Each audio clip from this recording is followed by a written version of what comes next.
I'm in and okay. Hey, Mirai, how's the new suit? Nice. A bit itchy, but I've had worse. How are you breathing? Breathing easy. This rebreather is amazing. Feels like I'm freediving. A genuine compliment. Should have caught that on the live stream. Give me a few minutes. I want it to be amazing, and I'm still getting used to this AR visor.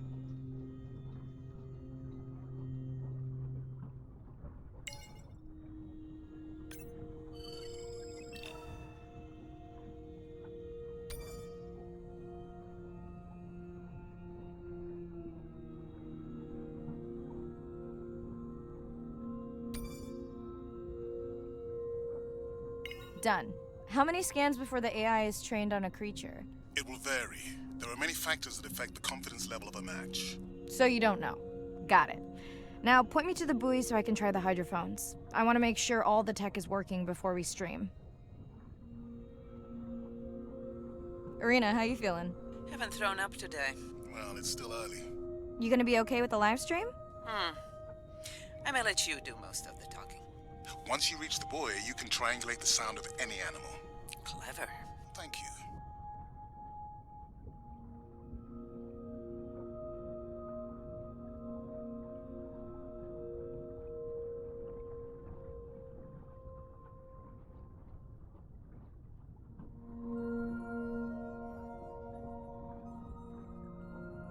That's close enough. You can use your dive watch to control the buoy from there.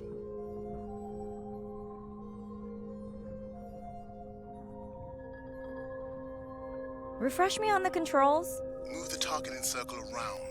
Each sound will get louder when you are close to locking in on an animal's location.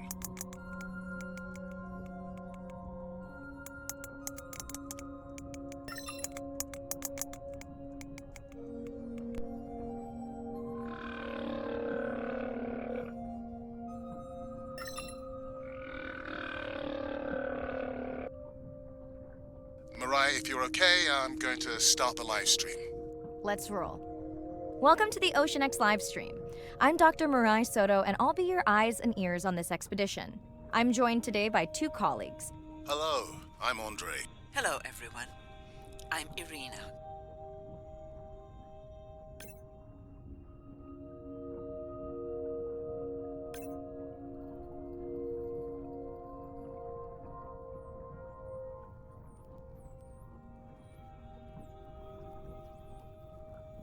Don't get too jealous, folks, just 'cause I'm swimming with dolphins. My grandmother always warned me that although they're cute, they can also be pranksters. And today, also very noisy. Can your AI parse through all those sounds?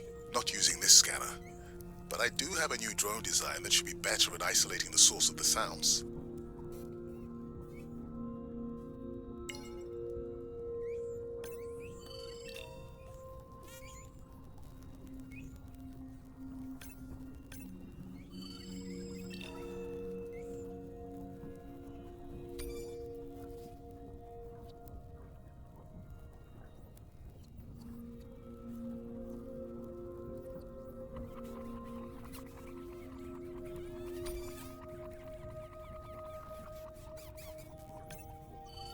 Done.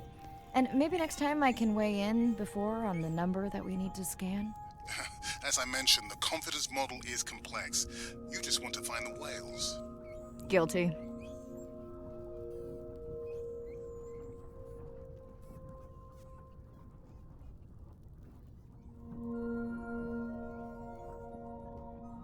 That looks to be a sperm whale. I think I saw this bull from the sub. I wonder how far he's traveled. Once we have a reliable ID on him, I'll see if anyone has tracked him before. Nice.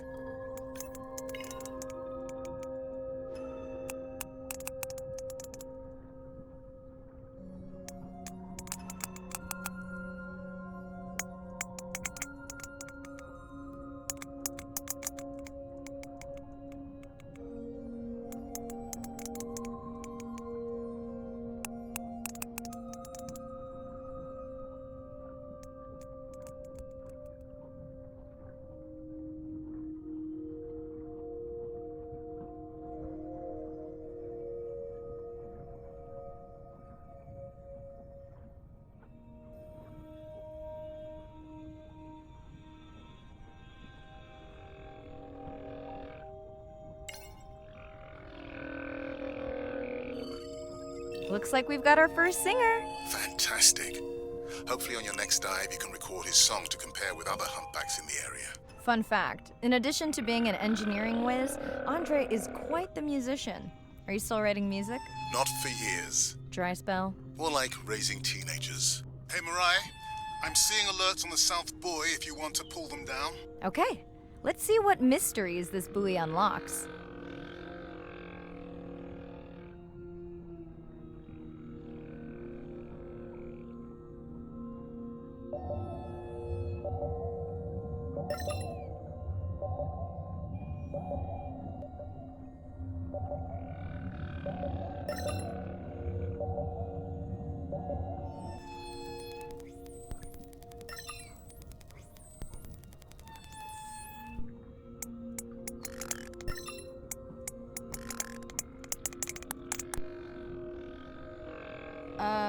What does that sound? Did I break something? I've deployed acoustic modems to transmit from other sensors. For those of you who have no idea what he's talking about, he means we use sound to transmit data, so we can have Wi-Fi in the ocean. Impressive. What kind of bandwidth do we get? Like 1990s dial-up.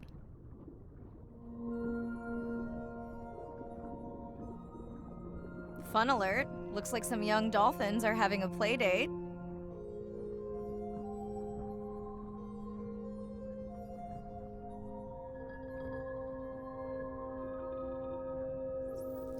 Hey guys, can I take a turn?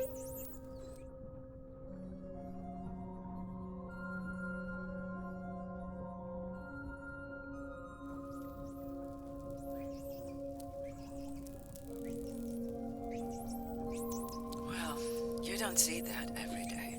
At least I don't. Frankly, neither do I.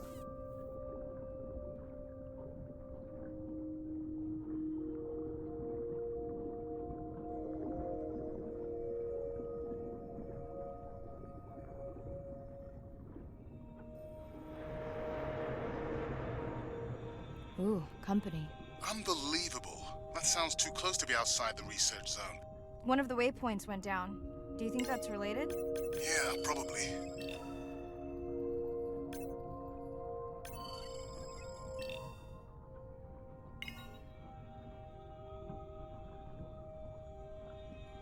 Red light must mean a serious alert.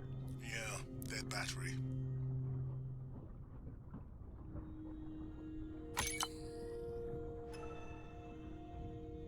Whoa! Octopus!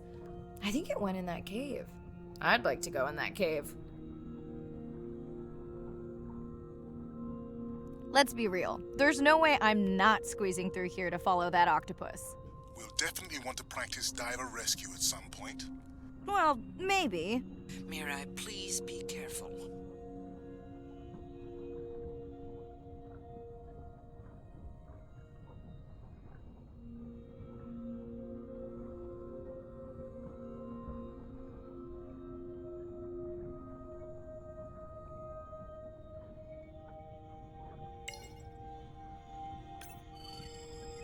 Hey there!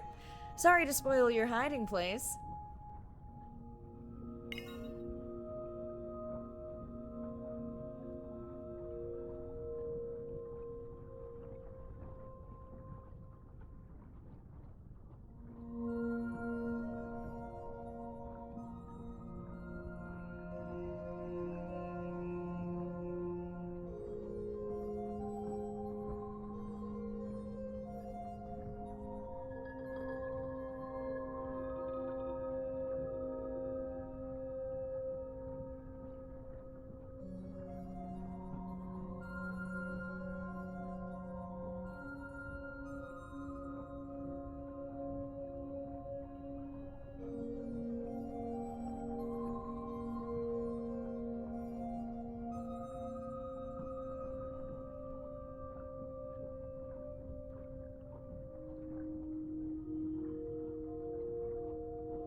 biochemical emittance triggered this whole area?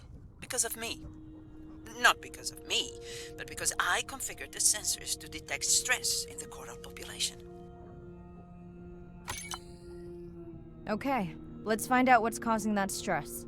Mirai, please collect biosamples from any of the distressed corals. Happy to oblige. For those watching, these sensors help us understand what leads to resiliency in coral so we can help breed it into other species.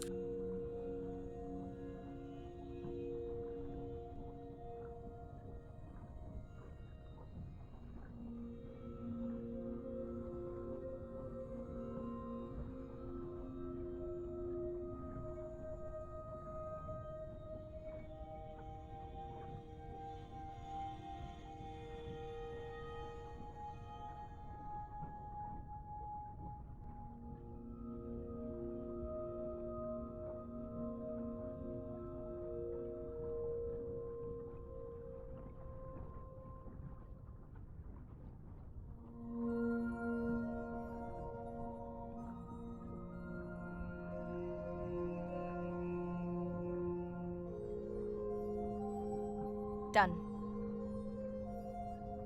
Mirai, sperm whales. And they must be your pod because I have a tag signal that is definitely ours. Pushing the waypoint. On my way.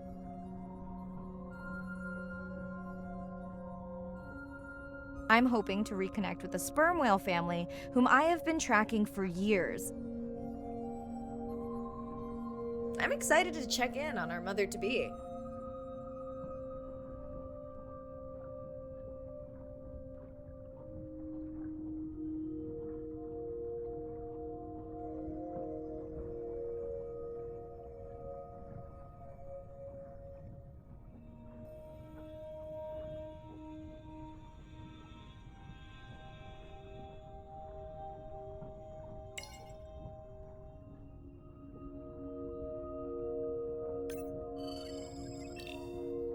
Mirai clearly has a fondness for these creatures.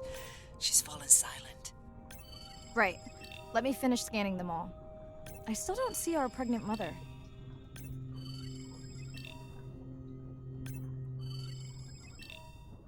Done. Good. Everything all right? I am now. Look. Our mommy whale has delivered. Everyone say hi to her beautiful 1-ton baby girl. Is she okay? Right. Shh.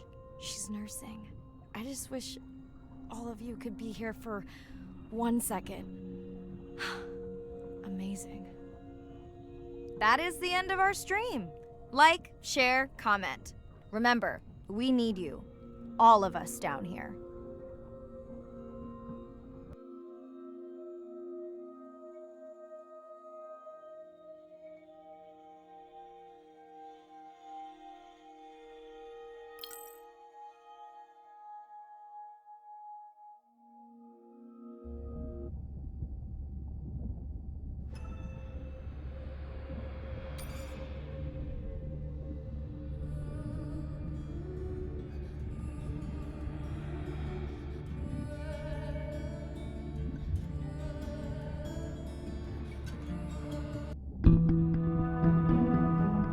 My family used to go to the beach every summer. For me, that was my favorite thing to do all year long, hearing the seagulls, the sound of the ocean pounding on the beach. For me, that was just grounding and relaxing and fascinating all at the same time.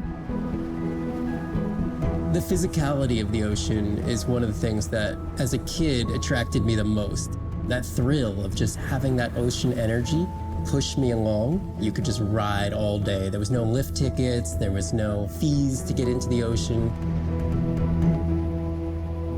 When I describe to people what it's like to dive on a coral reef, they're like, oh, I never thought about that. They've never had a shark swim right beside them. Look them in the eye and give them a little fright for a second before they realize that the shark just wonders what I'm doing, just like I wonder what the shark is doing.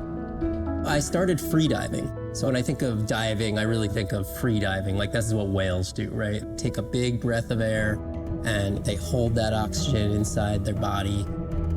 This ability to free dive down to where the scuba divers were, swim around and come back up, was just so free. Nothing on, no equipment. I just love that. It made me feel like a fish. When I did my first submersible dive, I realized it wasn't just that I was meant to be out on ships. I was supposed to be in the bottom. I don't think anyone has ever measured endorphins in submarines, but I can tell you they're probably through the roof. The first time I was in a submarine, I saw that life down there and 50 new questions popped into my brain that wouldn't have come up because it was this immersive experience and I just felt it. When you're in a submarine and you're looking at these magical environments, you're overwhelmed by this sense of wonder. You're humbled by this feeling of there's so much I don't know about the world, and you're stimulated to figure out how this all works together. I'm a marine biologist. I'm someone who studies the ocean from as many angles as I can. When my kids ask me what I do for a living, I tell them that I'm an explorer. I'm an aquanaut. I dive down to the bottom of the ocean and I see things that people have never seen before.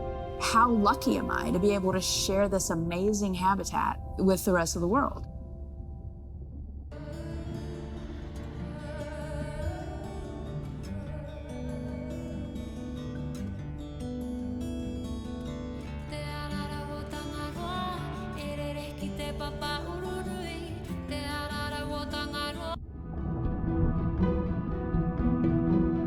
As a child, I had no idea how important the ocean is, that the great majority of life on Earth is in the sea, that the greatest diversity of life is in the sea. My name is Sylvia Earle. I'm a scientist, an oceanographer, an ocean explorer. I've spent years at sea aboard ships and thousands of hours under the sea. I've seen things others have not. If others could see what I've witnessed, they would know how much the ocean has changed, and they would know why caring for the ocean matters to everyone, everywhere. The ocean is Earth's life support system, generating most of the oxygen in the atmosphere, capturing much of the carbon dioxide produced by human actions. The ocean is the planet's living blue heart. Every creature has a story, every one, whether you're looking at a little crab, or a starfish, or a shark. If people stayed on the shore and never got underwater, how would we ever know that fish, that they have communities, they have faces? Their importance as fellow citizens, as cultures, as amazing creatures that we can learn from. There's a lot of water we now know elsewhere in the solar system and elsewhere in space. But to have a liquid ocean with frozen polar areas, it's taken 4.5 billion years to shape the world in a way that is favorable to humankind. It's taken us about 4.5 decades to significantly unravel systems. No ocean, no life. No ocean, no us.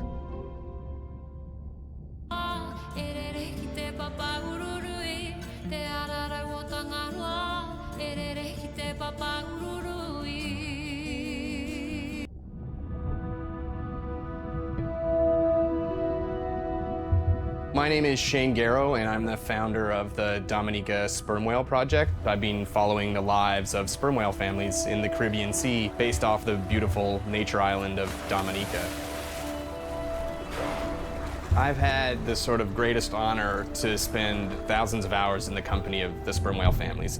And over the last 15 years, we've come to know 30 different families. We know about 10 of those personally. My research focuses mostly on the connection between these families' lives and what they say to each other, and how they succeed in the ocean by living in these small families. They live these rich and complex lives in part of the ocean that we find difficult to even explore. Sperm whale society is matrilineal, meaning it's grandmothers and daughters that will live together for life.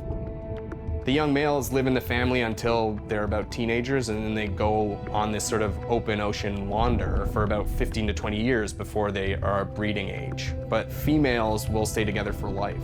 They communally raise and defend their babies, and they live in this sort of community of neighboring families just like we do. Behavior is what you do, but culture is how you've learned to do it. In the same way that we're all humans, but some of us eat with chopsticks and some of us eat with a fork. We're all still eating, but how we've learned to eat is importantly different. The secret for how these animals are surviving are these traditional behaviors, and that's why every calf counts. Every female calf is critically important. And each one of those that we lose so much potential. I think one thing that my research has shown is that our lives are really similar. The values that we have in our families, love your mom, be a good neighbor, learn from your grandmother's experience. And ultimately, life is about the quality of the relationships that you build with those around you, whether you're a whale or not. The secrets that my grandmother learned are helping me to survive now. Ensuring that these grandmothers survive to be grandmothers to share their stories, and ensuring that these babies live long enough to learn them is what's going to enable these animals to be around for a long time.